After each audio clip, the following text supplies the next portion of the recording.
Masihkah kau mencari pajajaran di peta yang usang ini? Sia-sia belaga. Ia takkan pernah kau temukan di sana. Selama ini, kita telah tersesat.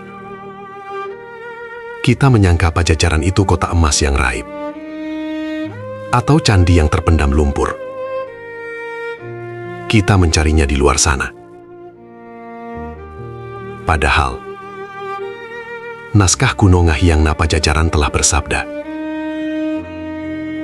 lain pajajaran nu kiwari angges lengit, tapi pajajaran nu anyar, nu ngadek di buana panca tengah. Pajajaran tidaklah lenyap. Ia hanya tertidur.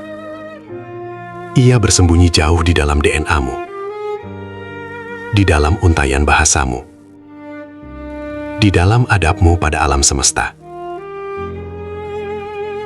Kamu bukan sekadar penghuni tanah Sunda. Kamu adalah pewaris sejati kesadaran itu. Pajajaran sedang menanti agar kau bangun. Hentikan pencarian akan puing-puing batu semata. Mulailah menggali ke dalam dirimu sendiri. Sebab kuncinya tersimpan di sana.